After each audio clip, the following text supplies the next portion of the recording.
Hello there, my name is Mike Mowry. I'm a Quality Control Technician at Equal Exchange, and I'm here today to talk to you about how to brew a French press at home. So you'll see in front of me, here's a few of the things that you'll need in order to do this properly. One, you'll need a French press, or what we call a press pot. You'll need a timer, some sort of tool for stirring the coffee as it's steeping. The coffee itself, you'll want to use a pretty coarse grind for this, coarser than you would for a drip coffee maker, and then a hot water kettle or a boiler, or some means of getting the water hot so you can brew. So one of the things you'll need to know in order to do this the right way is the capacity of your French press. In this case, the one we're using is 12 ounces. It brews 12 ounces at a time.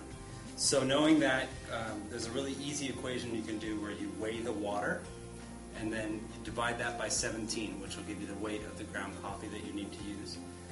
I know that some people don't have scales at home in their kitchens, in which case you can use a tablespoon to measure.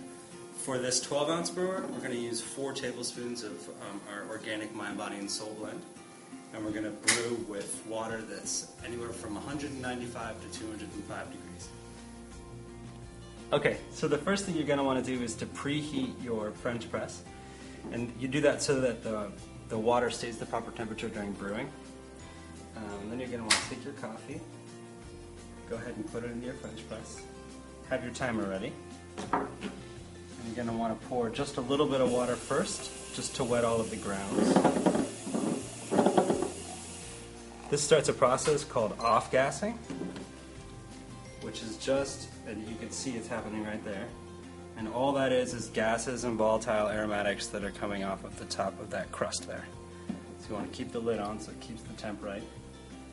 Now we're watching the timer because we want to wait 30 seconds before the next step. Okay, so 30 seconds has passed. We're going to take the lid off. You want to take your spoon and you want to stir up that crust just a little bit. And you want to wet all of the grounds. If you look, you can see that now it looks sort of a tan hazelnut type of color. And you want to take the rest of your water and fill it up to just underneath the spout. I like to turn the French press a little bit as I do that, just to make sure everything is getting wetted at the same time. You're going to take your screen and submerge just the top of the coffee itself, and that keeps everything down in there and brewing. So now you'll see we're at about a minute that it's been steeping. We want to wait for 4 minutes, and then we'll do the next step. Okay, so you'll see we're at about 15 seconds until it's 4 minutes.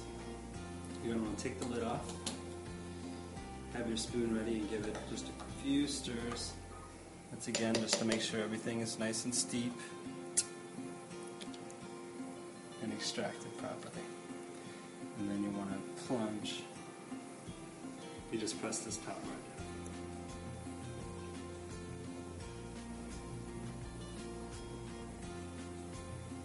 So what I like to do is pour off the first little bit. Sometimes there's some foam on top which can have a gnarly texture to it. And then pour out the rest. And enjoy your Mind, Body, and Soul.